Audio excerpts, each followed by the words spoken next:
आगे बढ़ेंगे, अब कुछ बात कर लेते हैं कि अब पाकिस्तान में पेट्रोलियम मसनूआत की कीमतें पाकिस्तान की तारीख में बुलंद तरीन हो गई हैं और इसके बाद अब ये कहा जा रहा है कि महंगाई का एक जो तूफ़ान चल रहा था वो मज़ीद बढ़ेगा। इस पर बात करते हैं, हमारे साथ मौजूद हैं शान सईद साहब, इकोनॉमिस्ट हैं। बहुत शुक्रिया शान सईद साहब आपके वक्त का। हमारे साथ डॉक्टर जासिर आफ्ताब साहब मौजूद हैं। डॉक्टर साहब आपका भी बहुत शुक्रिया।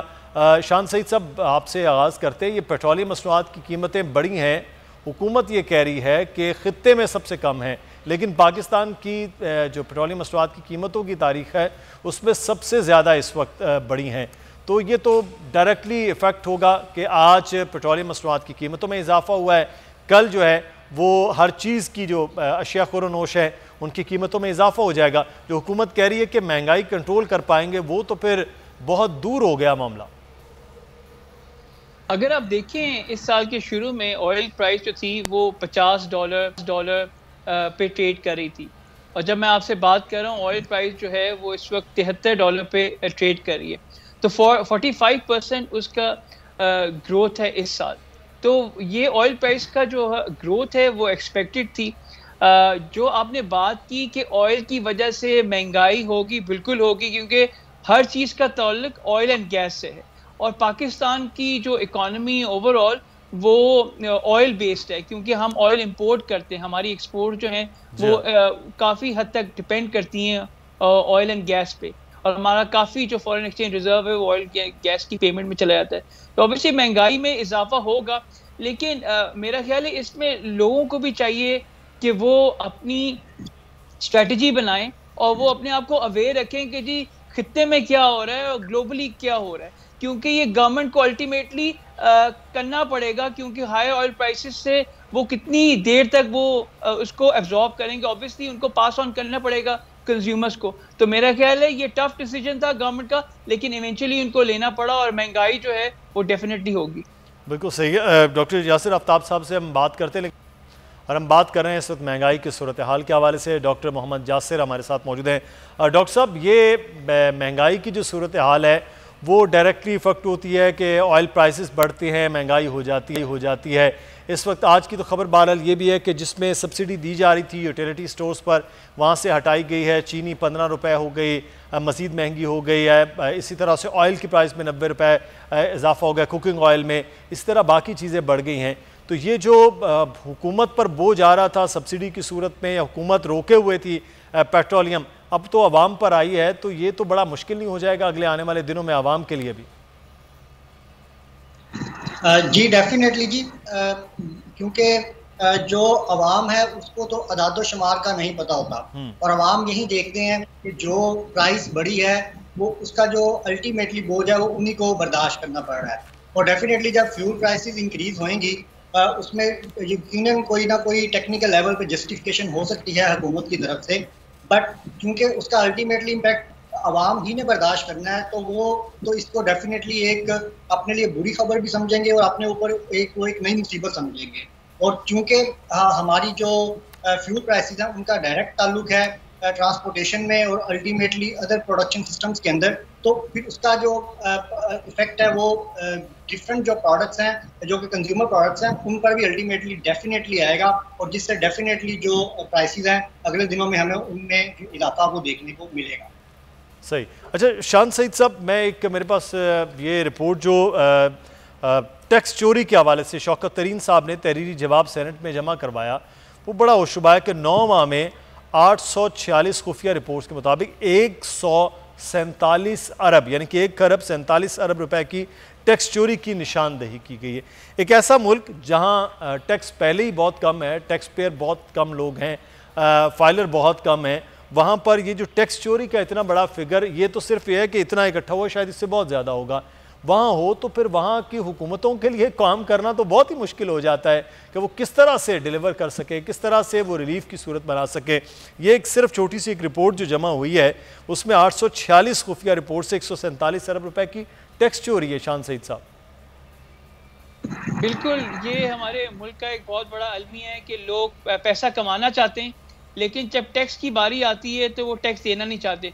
इसमें 2 फैक्टर्स हैं। एक तो लोगों का जो ट्रस्ट लेवल है एफबीआर में, वो काफ़ी उसमें डेफिसिट है, दूसरा ये कि हमारे मुल्क में डॉक्यूमेंटेशन नहीं है, जिसकी वजह से इतनी चोरी है।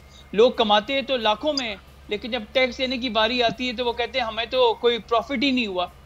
इसमें मेरे ख्याल है दोनों साइड्स इन्वॉल्व है। मैं ये नहीं कहता कि खाली अवाम ही नेक है और FBI ही खाली गलत है। इसमें मेरा ख्याल है जो बेसिक चीज़ है हमारे मुल्क में, जो 1947 से लेके आज तक है, कि हमारे मुल्क में एजुकेशन नहीं है। अगर हमने अपने मुल्क में कोई तब्दीली लानी है, हकीकी तब्दीली, तो उसका एक ही सलूशन है कि हम अपने लोगों को तालीम दें।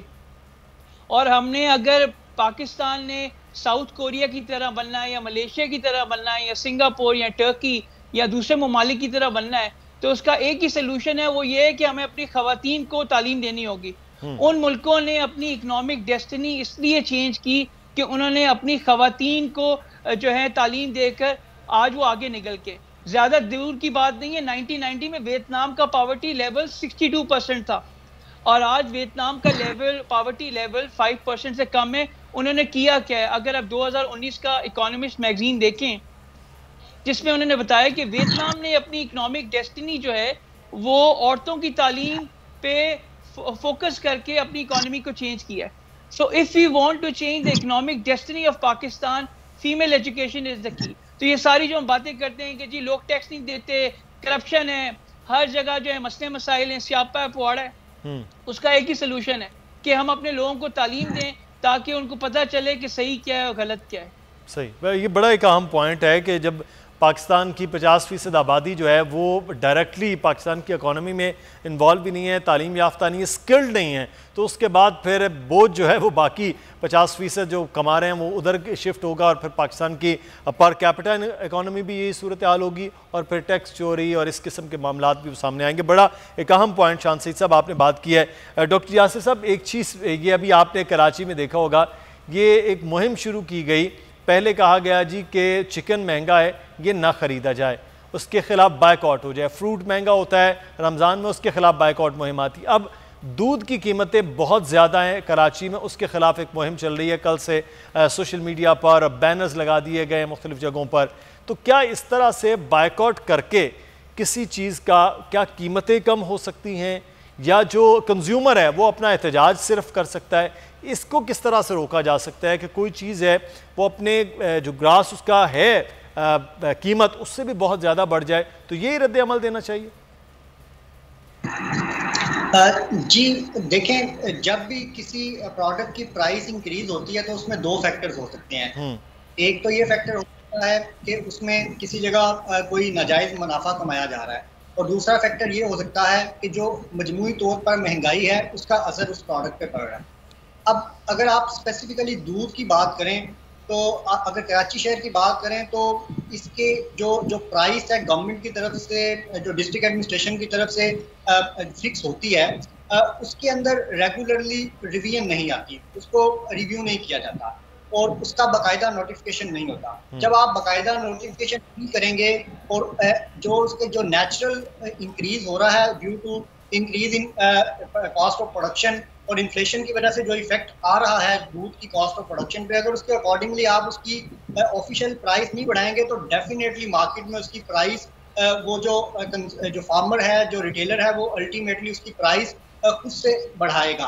अब इसका मुकाबला इस तरह से करना कि जी आप किसी जगह प्रोटेस्ट करना शुरू कर दें, वो तो डेफिनेटली किसी का हक है कि वो प्रोटेस्ट करे, बट इसको हमें देखना पड़ेगा कि ये जो दूध की कीमत में इजाफा होता है ये जस्टिफाइड है। उसकी रीज़न ये है कि जो जितनी भी इनपुट्स हैं डेयरी प्रोडक्शन सिस्टम के अंदर, और वो जब बढ़ जाती हैं, उसमें जानवरों की खुराक है, जानवरों की अपनी प्राइस है, फिर उनकी ट्रांसपोर्टेशन जिस पे, और फिर जो आपकी अजनास और फॉडर्स और दूसरी जो प्रोडक्ट्स हैं जो इनपुट फार्मिंग में यूज़ हो रही हैं, उनका भी अल्टीमेटली जो वो डायरेक्टली रिलेशन होता है फ्यूल प्राइसेस का भी, उनकी ट्रांसपोर्टेशन भी इफेक्ट हो रही होती है। सब्सक्राइब करें और बेल दबाएं ताकि कोई खबर रह न जाए।